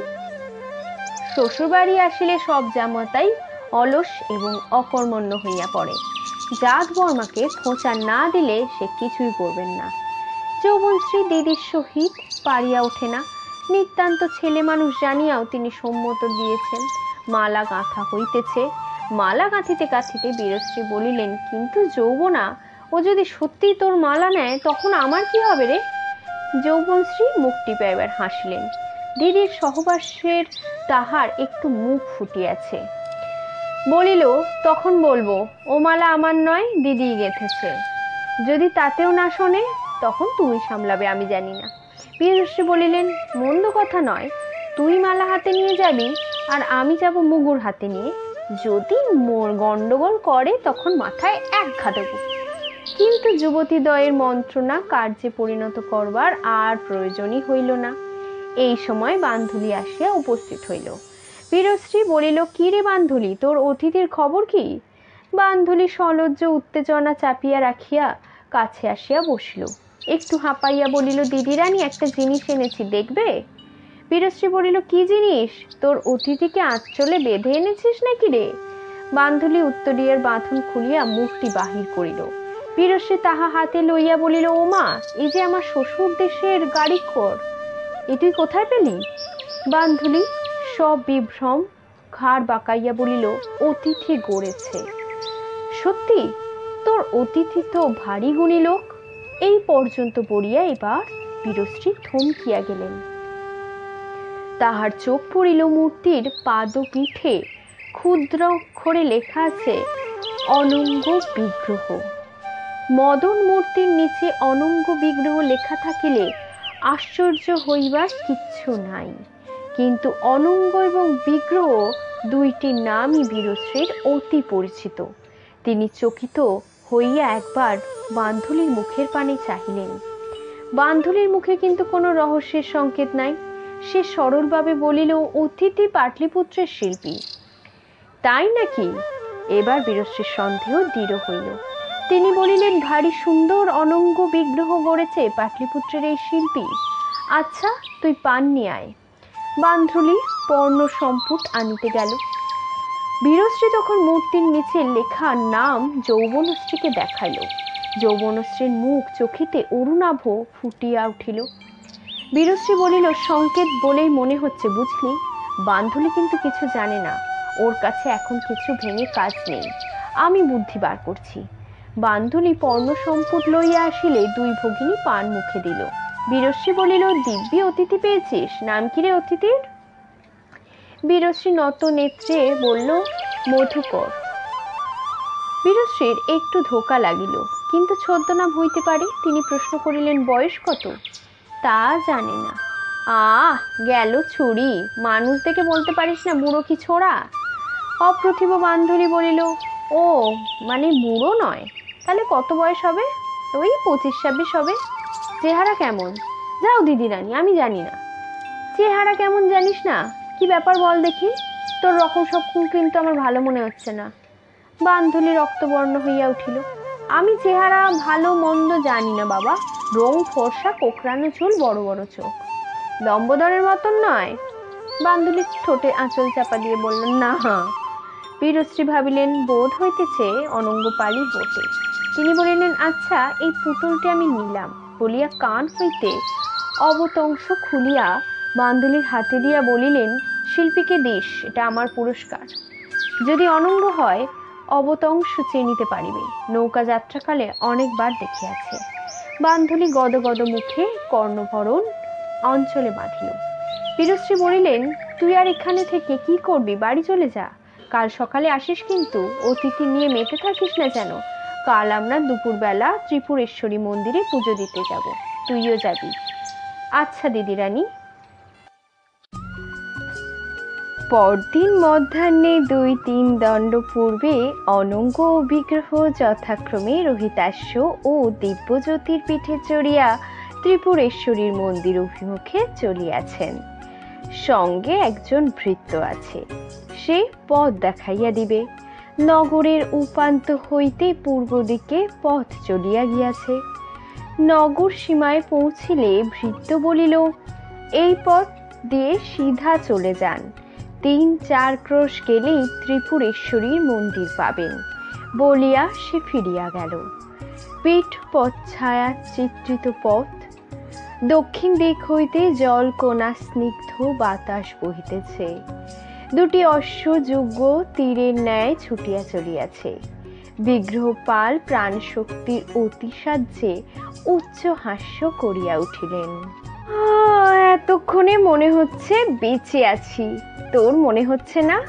বলিয়া অনঙ্গের পানে হর্ষস্ফুল্ল মুখ ফিরাইলেন। অনঙ্গ বলিল, আমার বারবারই মনে হচ্ছে।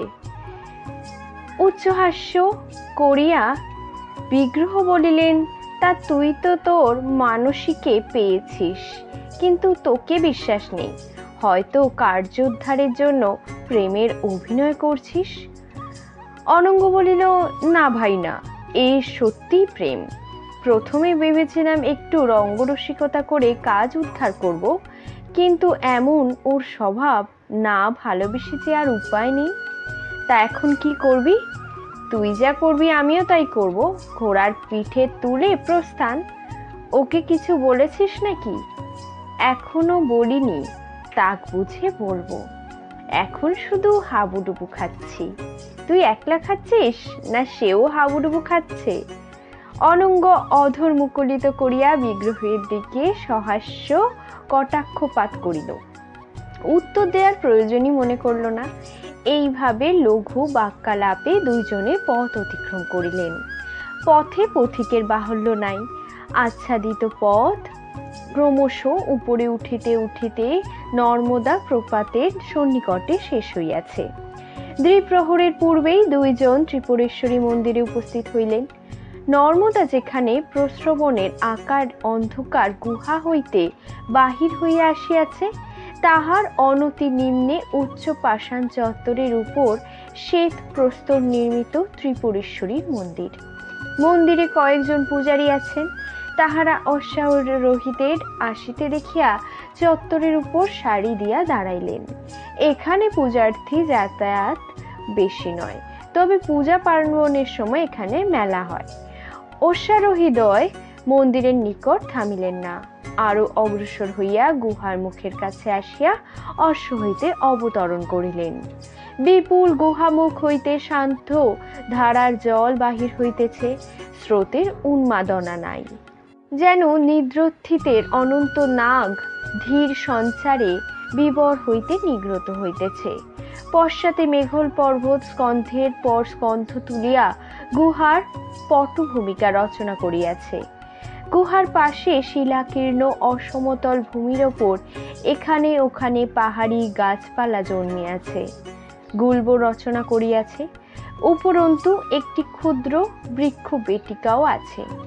মন্দিরের পূজারীরা যত্ন করিয়া অনুর্বর ভূমিতে আম্র, জম্বু, বুকুল, কদম্ব প্রভৃতি ফলমূলের বৃক্ষ রোপণ করিয়াছেন, বোধ করি কর্মবিরল দিবসের জড়তা কাটাইবার জন্য। অনঙ্গ বিগ্রহ একটি গাছের ডালে ঘোড়া বাঁধিলেন। দ্বিপ্রহরের রৌদ্র বেশ প্রখর, কিন্তু নবোৎকল পল্লব গাছের নিচে একটু ছায়া আছে। বিগ্রহ বলিলেন, ওরা এখনো আসেনি, ততক্ষণ কি করা যায়? দুইজনে গুহার কাছে গিয়া দাঁড়াইলেন। অনঙ্গ বলিল, স্নান করলে কেমন হয়?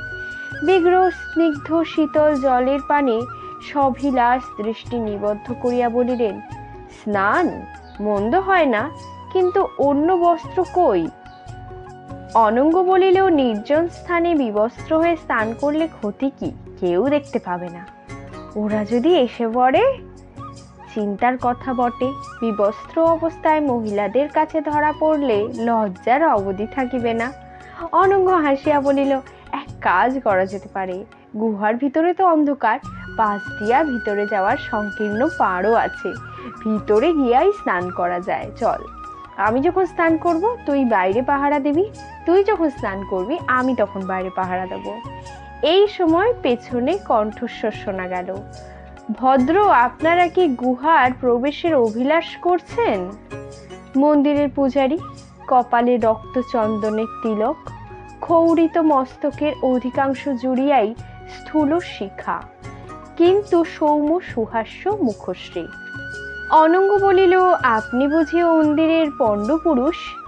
আমরা যদি গুহায় প্রবেশ করে স্নান করি তাহলে কি আপত্তি আছে? পণ্ডিত বলিল, আপত্তি কিসের? তবে গুহার ছাদে বহু মধুমক্ষিকার চক্র আছে, তারা আপনাদের বিরক্ত করতে পারে। মধুমক্ষিকা বিরক্ত হবে? হতে পারে, তারা সংখ্যায় লক্ষ লক্ষ কোটি কোটি, তারা রুষ্ট হলে হস্তির প্রাণ সংশয় হয়। অনঙ্গ বলিল, তবে থাক, গুহার বাইরে এখানে যদি স্নান করি? পণ্ডিত আবার হাসিলেন, করতে পারেন, আপনারা মনে হয় বিদেশি, শোনেননি নর্মদার জল কণ্টকপূর্ণ। কণ্টকেরা এই গুহার মধ্যেই বংশবৃদ্ধি করে, তাই গুহার সন্নিকটে কণ্টকের প্রাদুর্ভাব অনেক বেশি। তবে কাজ নেই, স্নান না করলেও চলবে। পূজারী অমায়িকভাবে বললেন, আপনারা মন্দিরে পুজো দেওয়ার আগে স্নান বা শুচি হতে চান, এই তো। কিন্তু স্নানের প্রয়োজন নেই। নর্মদার জল অতি পবিত্র, মাথায় ছিটা দিলেই শুদ্ধ হবেন। আসুন। মন্দিরে পূজা দেওয়ার কথা বিগ্রহপালের মনে আসে নাই। তিনি ব্যস্ত হইয়া বলিলেন, অবশ্যই অবশ্যই, মন্দিরে তো পুজো দিতে হবেই, কিন্তু পূজার উপাচার তো কিছুই সঙ্গে আনা হয়নি। আপনি যদি সামান্য মূল্য নিয়ে আমাদের পূজার আয়োজন করে দেন। বিগ্রহ পণ্ডিতকে একটি স্বর্ণ মুদ্রা দিলেন। পণ্ডিত অতিশয় হৃষ্ট হইয়া দুইজনের মাথায় নর্মদার পবিত্র জল ছিটাইয়া দিলেন। তারপর মন্দিরে লইয়া গিয়া যথাপ্রচার পূজা অর্চনা সম্পন্ন করাইলেন। পূজান্তে মন্দিরের চত্বর হইতে অবতরণ করিতে করিতে বিগ্রহ দেখিলেন পথ দিয়া দুইটি রথ অগ্র পশ্চাৎ আসিতেছে। প্রথম রথটি চালাইতেছেন যৌবনশ্রী, পার্শ্বে বীরশ্রী উপবিষ্ট। পেছনের রথে পূজা প্রচার সহ বান্ধুলি।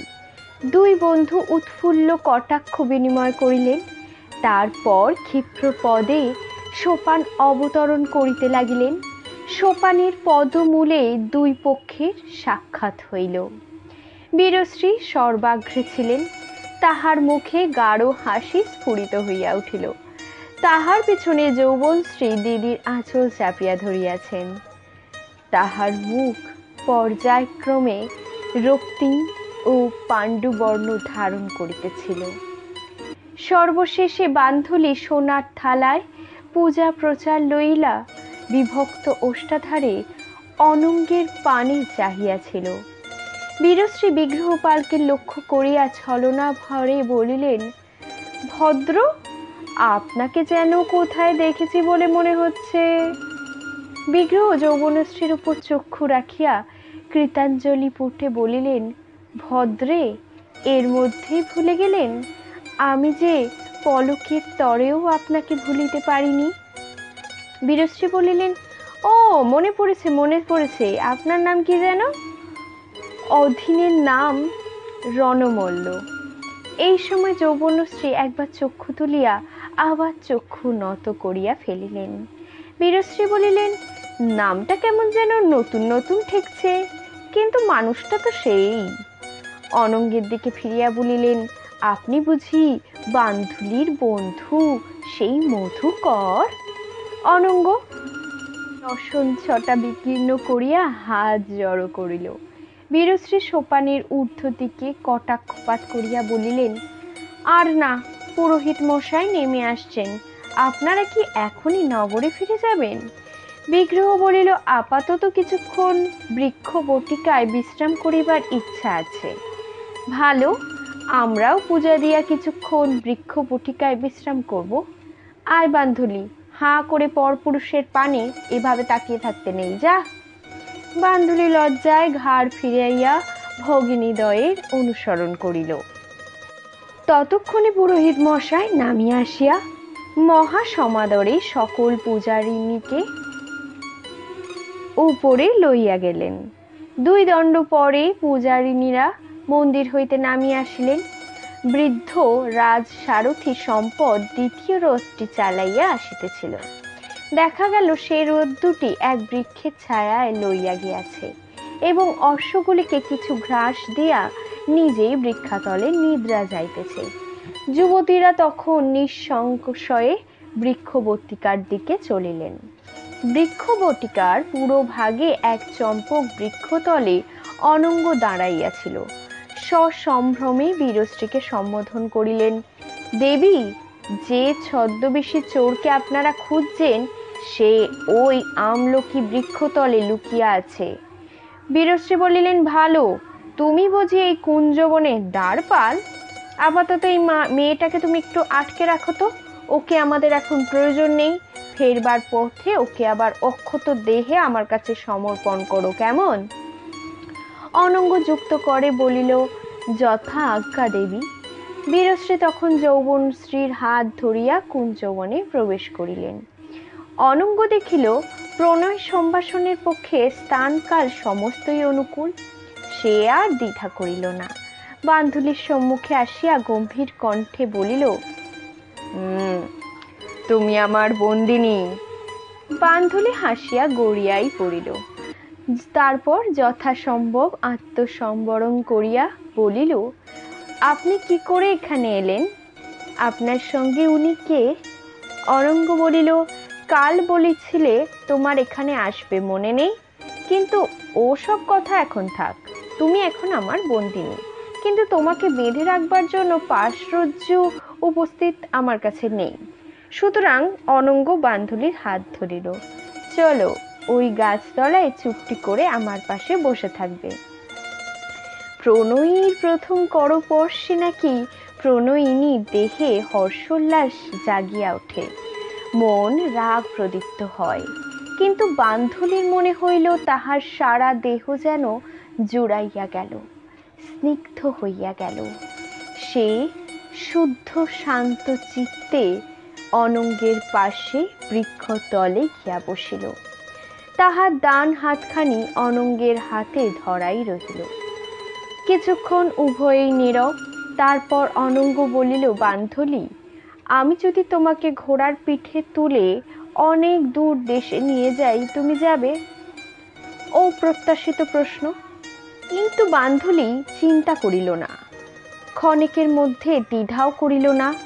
সরল অপ্রগলভ চক্ষু দুটি অনঙ্গের মুখের উপর স্থাপন করিয়া বলিল, যাব। সব ছেড়ে আমার সঙ্গে যেতে ভয় করবে না? না। অনঙ্গ বান্ধুলিকে আরো কাছে টানিয়া লইল। চুপি চুপি বলিল, বান্ধুলি, তুমি এখন কোনো কথা জানতে চেও না। আমরা একটা উদ্দেশ্য নিয়ে ত্রিপুরীতে এসেছি। হঠাৎ একদিন আমাদের চলে যেতে হবে, তখন তোমাকে সঙ্গে নিয়ে যাব। পাটলিপত্রে ফিরে গিয়ে বিয়ে করব। বান্ধুলি নীরবে ঘাড় নাড়িয়া সায় দিল। সে বুদ্ধিহীনা নয়, আজিকার উপপত্তি দেখিয়া বুঝিয়াছিল বীরশ্রীর সহিত ইহাদের পূর্ব হইতেই পরিচয় আছে। ভিতরে ভিতরে নিগূঢ় কোনো ব্যাপার চলিতেছে, কিন্তু তাহার মনে কোনো কৌতূহলই জাগিল না। যে মানুষটিকে সে চায়, সেই মানুষটিকে তাহাকে একান্তভাবে চায়, এই পরম প্রাপ্তি আনন্দে সে বিভোর হইয়া রহিল। কুঞ্জবনের অভ্যন্তরে একটি সহকার বৃক্ষতলে আর এক প্রকার প্রণয় সম্ভাষণ চলিতেছিল। চুত্তাঙ্কুর গন্ধে বিহ্বল ভ্রমরের মতন বিগ্রহপাল যৌবনশ্রীর কর্ণে গুঞ্জন করিতেছিল। নব অনুরাগের অর্থহীন গদ গদ ভাষণ। যৌবনশ্রী বৃক্ষতলের প্রান্তক বেদিকার উপর বসিয়া করলগ্ন কপলে শুনিতেছিল। মাঝে মাঝে তাহার নিঃশ্বাস আপনি নিরুদ্ধ হইয়া যাইতেছিল। গণ্ডে ও বক্ষে রোমাঞ্চ ফুটিয়া উঠিতেছিল। বীরশ্রী তাহাকে বিগ্রহপালের কাছে রাখিয়া অশোক পুষ্পের অন্বেষণে ব্যাপদেশ অন্যত্র প্রস্থান করিয়াছিলেন। প্রণয়ীর মনে সময়ের জ্ঞান নেই। পলকে রাত্রি বহিয়া যায়, পলকে বিরহ যুগান্ত কাল মনে হয়। বেলা তৃতীয় প্রহরে বীরশ্রী যখন সহকরে বৃক্ষতলে ফিরিয়া আসিলেন, তখন দেখিলেন যৌবনশ্রী তেমনি নত মুখে বসিয়া আছেন এবং বিগ্রহপাল তাহার দক্ষিণ হস্তখানি দুই করপুটে ধরিয়া গাঢ় স্রোলে প্রলাপ বকিতেছেন।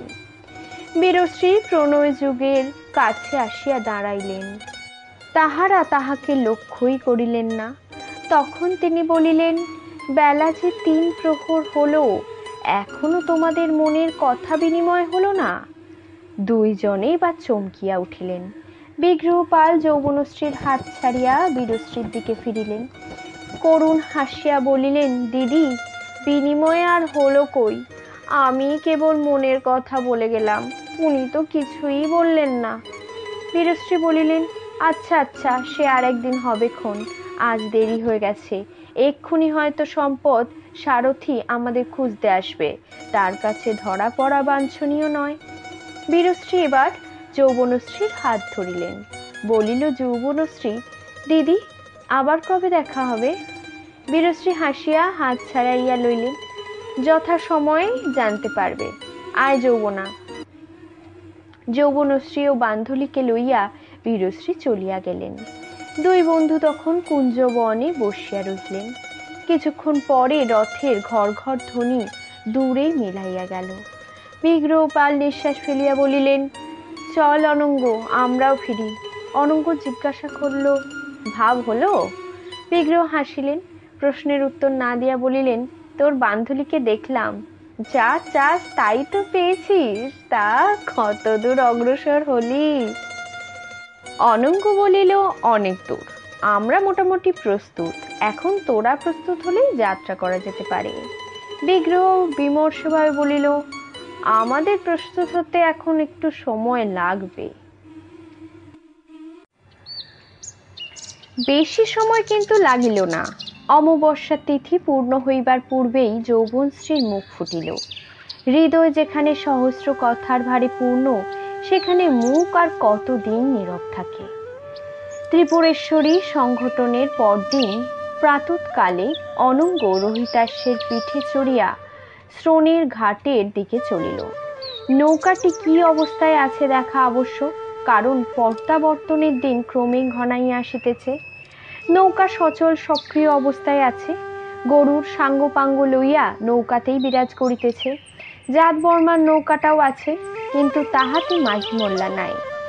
অনঙ্গ গরুরকে জিজ্ঞাসা করিল, যাত্রা করার জন্য প্রস্তুত আছো? গরুর বলিল, আজ্ঞা, এই দণ্ডেই যাত্রা করতে পারি। অনঙ্গ সন্তুষ্ট হইল এবং গরুরকে কিছু অর্থ দিয়া ফিরিয়া চলিল। গরুর নদীতে সুতা ফেলিয়া একটা মাঝারি আয়তনের মাছ ধরিয়াছিল। অনঙ্গ সেটা সঙ্গে লইল। দ্বিপ্রহরে খাইতে বসিয়া অনঙ্গ বেতসীকে জিজ্ঞাসা করিল, বহিন, এখন তোমার শরীর কেমন? বেতসী কৃতজ্ঞ স্বরে বলিল, তোমার রান্না মাছ খেয়ে অনেক ভালো আছি ভাই। অনঙ্গ বলিল, আজকের মাছটা কিন্তু তুমিই রাঁধো, দেখি কেমন রাঁধতে শিখেছ তুমি। বেতসী আনন্দে উদ্বেলিত হইয়া বলিল, আচ্ছা। আহারের পর ভাত ভেজাইয়া দিয়া অনঙ্গ শয়ন করিল। একটু তন্দ্রা আসিয়াছে, পায়ে লঘু করু স্পর্শে যে চমক ভাঙিয়া উঠিয়া বসিল। নিঃশব্দে বান্ধুলি ঘরে প্রবেশ করিয়াছে। অনঙ্গ বলিল, রাজবাটি থেকে কখন এলে? বান্ধুলি ষড়যন্ত্রকারিণীর মতন চুপি চুপি বলিল, এই মাত্র। দিদিরানী বললেন আজ সূর্যাস্তের পর তিনি প্রিয় সখীকে নিয়ে রেবার তীরে বেড়াতে আসবেন। অনঙ্গ চুপি চুপি প্রশ্ন করিল, রেবার তীরে কোথায়? রাজবাটির পিছন দিকে। আচ্ছা। অনঙ্গ হাসিয়া বান্ধুলির হাত ধরিল। তুমি কাউকে কিছু বলনি তো? বান্ধুলি দৃঢ়ভাবে মাথা নাড়িল, না। বহিন কোথায়? শুয়েছে। আর কুটুম্ব? কুটুম্ব খেতে এসেছেন, খেয়ে আবার বেরিয়েছেন। অনঙ্গ বান্ধুলিকে টানিয়া পাশে বসাইল। দুইজনে পরস্পরের মুখের পানে স্মিত বিগলিত মুখে কিছুক্ষণ চাহিয়া রইল। বান্ধুলি, আমি তোমাকে চুরি করে নিয়ে পালালে বহিন রাগ করবেন না তো? বান্ধুলি ক্ষণেক নত নেত্রে থাকিয়া বলিল, না, সুখী হবেন। সুখী হবে? হ্যাঁ, দিদি আমাকে ভালোবাসে, আমি সুখী হলে দিদিও সুখী হবে। আর লম্বোদর? বান্ধুলির মুখ একটু অরুণাভ ফুটিয়া উঠিল। সে ঘাড় হেট করিয়া হাতের নখ পরীক্ষা করিতে লাগিল। ও, লম্বোদর সুখী হবে না কেমন? বান্ধুলি আর চোখ তুলিল না, কেবল মাথা নাড়িল। অনঙ্গ নিবিষ্ট মনে কিছুক্ষণ তাহার মুখের ভাব নিরীক্ষণ করিয়া বলিল, বুঝেছি, একটি ভগিনীকে বিবাহ করে লম্বোদরের উদয় পূর্ণ হয়নি। তুমি ভেবো না, লম্বোদরকে কদলী প্রদর্শন করব, কিন্তু কেউ যেন কিচ্ছু জানতে না পারে, দিদিও না। কেউ কিচ্ছু জানতে পারবে না। অনঙ্গ নিশ্চিন্ত হইল। বান্ধুলি পান গেলেও কাহাকেও কিছু বলবে না। তুমি কি এখন রাজবাটিতে ফিরে যাবে? হ্যাঁ, দিদিরানী যেতে বলেছেন। আচ্ছা, এসো, রেবার তীরে আবার দেখা হবে। সেদিন সূর্যাস্তের পর রাজপ্রাসাদের পশ্চাৎ দেশে নির্জন রেবার তীরে যৌবনশ্রীর সহিত বিগ্রহপালের আবার দেখা হইল। সন্ধ্যার ঝিলিমিলি আলো নদীর উপর দিয়া লঘু পদক্ষেপে পশ্চিম দিকের দিগন্তে মিলাইয়া গিয়াছে। রাত্রি আসিয়াছে রত্নখচিত নিবিড় নীল উত্তরীয়র মতো, প্রণয় যুগলকে স্নেহ ভরে আবৃত করিয়াছে। বিগ্রহপাল আবার গাঢ় স্বরে প্রলাপ বকিলেন। যৌবনশ্রী দুটি একটি কথা বলিলেন, কখনো হু কখনো না। বীরশ্রী অলক্ষিতে থাকিয়া পাহারা দিলেন। রাজপুরী হইতে দাস দাসী কেহ না আসিয়া পড়ে। অনঙ্গ বান্ধলীয় দূরে থাকিয়া পাহারা দিল। তারপর 2 দণ্ড অতীত হইলে বীরশ্রী আসিয়া যৌবনশ্রীর হাত ধরিয়া রাজপুরীতে লইয়া গেলেন। বলিলেন, ব্যাস আজ এই পর্যন্তই, আবার কাল হবে। পরদিন আবার ওই স্থানে প্রণয়ী যুগল মিলিত হইলেন, আর পরদিন আবার। এইভাবেই চলিতে লাগিল। কৃষ্ণপক্ষ কাটিয়া আকাশে নবীন চাঁদের ফলক দেখা দিল। যৌবনশ্রীর হৃদয়ে মুদিত করুকটি ধীরে ধীরে উন্মোচিত হইতেছে। একটু একটু করিয়া মুখ ফুটিতেছে। দুজনে নদীর তীরে পাশাপাশি বসিয়া আছেন। বিগ্রহপালের মুঠির মধ্যে যৌবনশ্রীর অঙ্গুলিগুলি আবদ্ধ থাকে। পশ্চিম দিগন্তে চাঁদ বঙ্কিম হাসিয়া অস্ত যায়। নদীর তীরের অন্ধকারে দুইটি মন যৌবন মদ গন্ধে ভরিয়া ওঠে। যৌবনশ্রী অস্ফুট স্বরে বলে, প্রায় মনে মনে, আর্যপুত্র। জাতবর্মা যৌবনশ্রীকে বলিলেন, পূর্ব রাগ অনুরাগ মিলন রসোদ্গার সবই তো হলো, এখন আমাদের বিরহ সাগরে ভাসাচ্ছ কবে? প্রশ্নটি যৌবনশ্রী বুঝতে পারিলেন না। জাতবর্মা আরো কিছুক্ষণ রঙ্গ রহস্য করিয়া প্রস্থান করিবার পর যৌবনশ্রী দিদির প্রতি জিজ্ঞাসু নেত্রপাত করিলেন। কক্ষে অন্য কেহ ছিল না। বীরশ্রী হর্ষকণ্ঠে বলিলেন, যৌবনা, বিগ্রহ কি তোকে অন্য কিছু বলেছে, কোনো প্রস্তাব করেছে? বিগ্রহপাল কথা বলিয়াছেন অনেক, কিন্তু তাহা বহুলাংশে হৃদয় উচ্ছ্বাস। যাহাকে প্রস্তাব বলা যায় এমন কথা তিনি বলেন নাই। যৌবনশ্রী মাথা নাড়িয়া বলিলেন, না। কি প্রস্তাব? আমি কিছু বুঝতে পারছি না। বীরশ্রী একটু অধীরভাবে বলিলেন, শুধু অভিসার করলে কি চলবে? এর শেষ কোথায়? শেষ কোথায়? যৌবনশ্রী সবই জানিতেন, কিন্তু কিছুই তার মনে ছিল না। পিতা বিগ্রহপালকে স্বয়ংবরে আহ্বান করেন নাই, এদিকে লুকাইয়া লুকাইয়া দেখাশোনা করিতেছে। যৌবনশ্রী বিগ্রহপালকে প্রথম দর্শনে হৃদয় মন সমর্পণ করিয়াছেন। তারপর যতবার দেখা হইয়াছে প্রণয়ের আকর্ষণ ততই দৃঢ় হইয়াছে। তিনি মনে মনে কালিদাসের শ্লোক আবৃত্তি করিয়া বলিয়াছেন, ভূয়ো যথা মে জননান্ত হ্রেহপি তমেব ভর্তা নং চ বিয়োগং। কিন্তু ইহার পরিণাম কোথায় তাহা তিনি ভাবেন নাই। বর্তমানে ভাব প্লাবনে তাহার হৃদয় মগ্ন হইয়া গিয়াছিল। ভবিষ্যতের চিন্তা তাহার মনে আসে নাই। তিনি হঠাৎ ভয় পাইয়া বীরশ্রীকে জড়াইয়া ধরিলেন। দিদি, কি হবে? বীরশ্রী তাহাকে আশ্বাস দিয়া হাসিলেন। কি আর হবে? বিগ্রহ স্থির করেছে স্বয়ংবরের আগেই তোকে চুরি করে নিয়ে পালাবে, নৌকায় তুলে এক্কেবারে পাটলিপুত্র। এখন তুই মন স্থির করে ফেললেই হলো। স্বয়ংবরের কিন্তু আর বেশি দেরি নেই। যৌবনশ্রী ধীরে ধীরে বীরশ্রীর স্কন্ধ হইতে মুখ তুলিলেন। তাহার মুখখানি প্রভাতের শিশির রক্ষিণ কুমুদিনীর মতো শীর্ণ দেখাইল। তিনি অস্ফুট স্বরে বলিলেন, চুরি করে? কেবল এই কথাটি বীরশ্রী ভগিনীকে বলে নাই। ভাবিয়াছিলেন হঠাৎ বলিলে যৌবনশ্রী চমকাইয়া যাবেন। আগে ভাবসাক হোক, তারপর বললেই চলবে। বীরশ্রী এখন বিগ্রহপালের সমস্ত অভিসন্ধি ব্যক্ত করিলেন। বীরশ্রী ও জাতবর্মা যে এই প্রস্তাবে সম্পূর্ণ সম্মতি আছে তাহাও জানাইলেন। যৌবনশ্রী ধীরভাবে সমস্ত শুনিলেন। তাহার মন ক্রমে আত্মস্থ হইল। মানুষের চরিত্র, বিশেষত স্ত্রী চরিত্র, অতি গহন দুর্জেয়। কখন যে তাহা কুসুমের ন্যায় কোমল, কখন যে বজ্রাদপি কঠোর, তাহা আজ পর্যন্ত কেহ নির্ণয় করতে পারে নাই। সেদিন রেবার তীরে খণ্ড চাঁদের আলোয় দুইজনের দেখা হইল।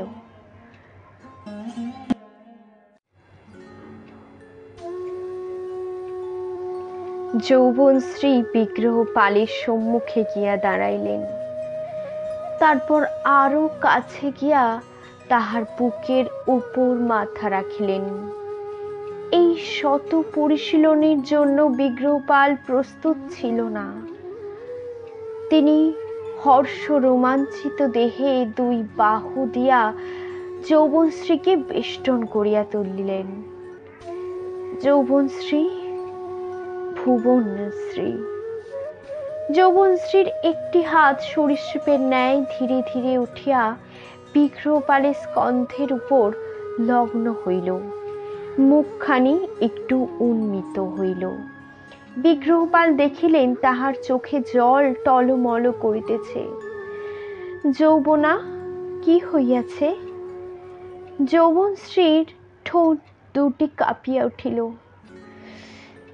তুমি নাকি আমাকে চুরি করে নিয়ে যাবে? বিগ্রহপালের মুখ উদ্বিগ্ন হইল। এই প্রশ্নের পিছনে আনন্দ ঔৎসুক্য নাই।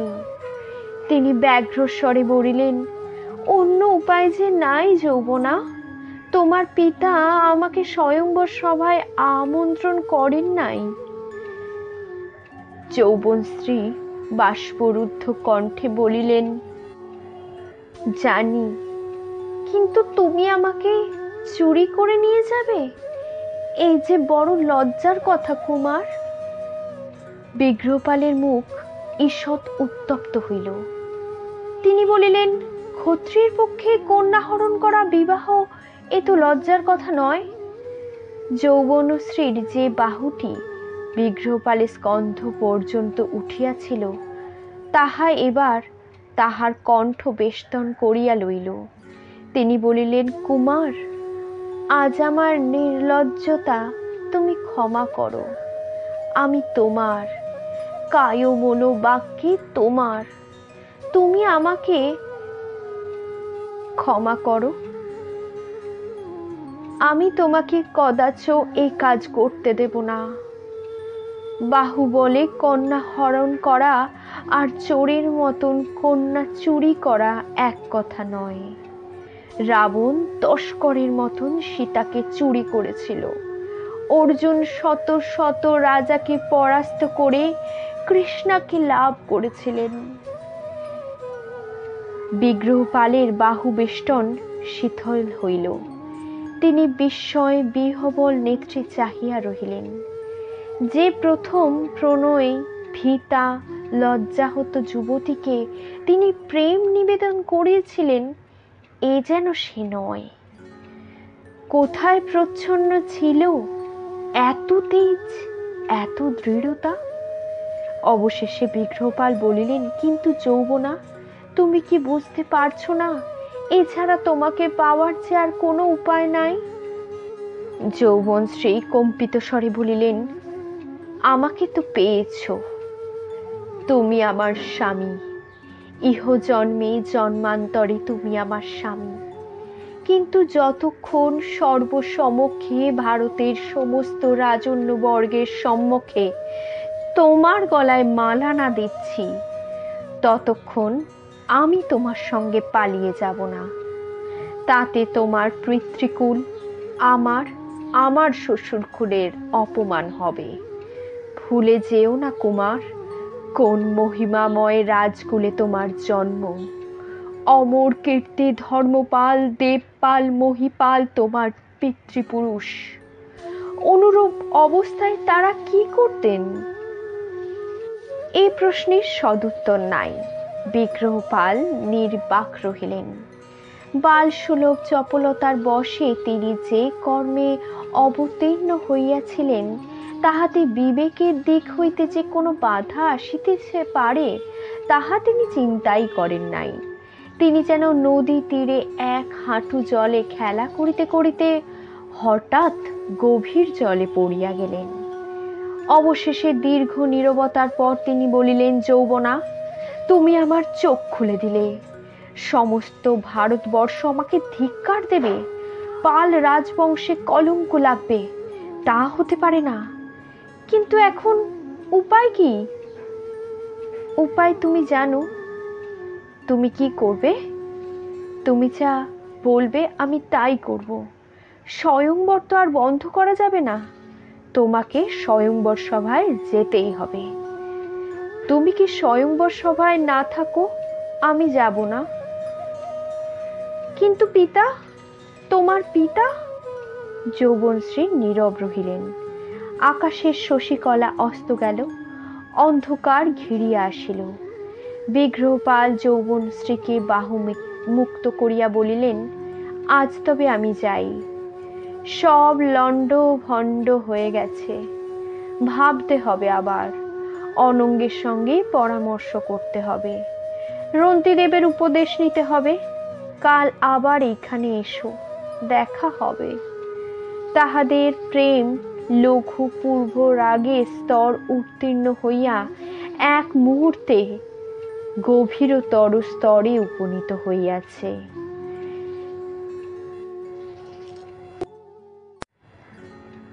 রাজপুরীতে ফিরিয়া গিয়া যৌবনশ্রী শয্যায় পড়িয়া কাঁদিতে লাগিলেন। সংকল্প যতই দৃঢ় হোক, আশঙ্কাকে ঠেকাইয়া রাখা যায় না। বীরশ্রী যথাসাধ্য তাহাকে শান্ত করিবার চেষ্টা করিলেন। চুরি করিয়া পলায়নের মধ্যে যে ঘোর দুর্নীতি ও স্বেচ্ছাচার রহিয়াছে তাহা তিনিও বুঝিয়াছিলেন। যৌবনশ্রী যদি তাহাতে সম্মত না হয় তাহাতে দোষ দেওয়া যায় না। বীরশ্রী পলায়নের প্রসঙ্গ আর উত্থাপন করিলেন না। কিন্তু যৌবনশ্রী ও বিগ্রহপালের ঘনিষ্ঠতা যে অবস্থায় পৌঁছিয়াছে, এখন আর হাল ছাড়িয়া দিয়া বসিয়া থাকা যায় না। গভীর রাত্রে দুই ভগিনী ঠাকুরানীর কক্ষে গেলেন।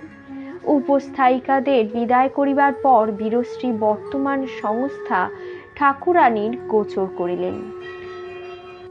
যৌবনশ্রী পিতামহীর বুকের উপর পড়িয়া কাঁদিতে লাগিলেন। অম্বিকা দেবী যৌবনশ্রীর সংকল্প শুনিয়া একদিকে যেমন উদ্বিগ্ন হইলেন, অন্যদিকে তেমনই প্রসন্ন হইলেন। যৌবনশ্রী রাজকন্যার মতোই সংকল্প করিয়াছে। বর্তমানের তরুল মতি যুবক যুবতীর মধ্যে এমন দৃঢ়তা দেখাই যায় না। কিন্তু এই জটিল গ্রন্থি উন্মোচন করিবে কে? প্রেম ও কর্তব্যের এই দূরত্ব ও ব্যবধানের মাঝখানে সেতু বন্ধ হইবে কি রূপে? বীরশ্রী চক্ষু মুছিয়া বলিলেন, দিদি, সব দোষ আমার। আমি যদি যোগাযোগ না ঘটাতাম। যৌবনশ্রী পিতামহীর বুকের মধ্যে মাথা নাড়িলেন। অস্ফুট কণ্ডন রুদ্ধ স্বরে বলিল, না না। ঠাকুরানী বলিলেন, যা হবার হইয়াছে, পশ্চাতাপে আর লাভ নেই। যে জট পাকিয়াছ তাহা এবার ছাড়াইতে হবে। বীরশ্রী বলিলেন, দিদি, তুমি এবার উপায় করো। অম্বিকা বলিলেন, আমি কি উপায় করতে পারি? তোদের বাপকে ডেকে পাঠিয়েছিলাম, সে তো আসেইনি। তাকে আবার ডেকে পাঠাতে হবে। যদি আসে তাকে সব কথা বলতে পারি, কিন্তু তাতে বিপরীত ফল হবে। কর্ণ যদি জানতে পারে বিগ্রহপাল ত্রিপুরাতে এসেছে, তাহলে তার জীবন সংশয় হবে। যৌবনশ্রী পূর্ববৎ মাথা নাড়িলেন, না না না না। কিছুক্ষণ লক্ষ্যহীন আলোচনার পর বীরশ্রী বলিলেন, দিদি, এক কাজ করলে কেমন হয়? রাজারা আসতে আরম্ভ করেছে, তাদের কাছে যদি চুপি চুপি খবর পাঠানো যায় যে যিনি স্বয়ংবরা হবেন তিনি অন্যের বাগদত্তা, তাহলে? অম্বিকা বলিলেন, তাহলে কলঙ্কের সীমা থাকবে না। রাজারে কি চুপ করে দেশে ফিরে যাবে? তারা ঢাক পেটাবে, তোদের বাপকে জিজ্ঞাসা করবে বাগদত্তা মেয়ের স্বয়ংবর দিতে যাওয়া কেন। তখন কোনো মীমাংসাই হইল না, কর্তব্য নির্ধারিত হইল না। শেষ পর্যন্ত ঠাকুরানী বলিল, এখনো সময় আছে, যা ভেবে দেখি। ওদিকে বিগ্রহ ভাবছে, হয়তো কোনো একটা উপায় হবেই। শেষ রাত্রে ক্লান্ত বিধুর হৃদয় লইয়া যৌবনশ্রী শুইতে গেলেন। বীরশ্রী নিজ স্বয়ং কক্ষে গিয়া স্বামীকে জানাইলেন এবং সকল কথা বলিলেন। শুনিয়া জাত বর্মা বড়ই বিরক্ত হইলেন। স্ত্রীলোকের কি আর কোনো কাজ নেই? কেবল পিণ্ড পাকাইতেই জানে। এতটা যদি নাতিবিজ্ঞান প্রেম করিবার কি প্রয়োজন ছিল? উফ, স্ত্রীবুদ্ধি প্রলয়ঙ্করী। তিনি এবার পাশ ফিরিয়া শুইলেন। শেষ হলো তুমি সন্ধ্যার ও মেঘ উপন্যাসটির 7ম পর্ব। আমার গল্প পাঠ কেমন লাগছে কমেন্টের মাধ্যমে জানাতে ভুলবেন না। আজ তবে চলি, টাটা।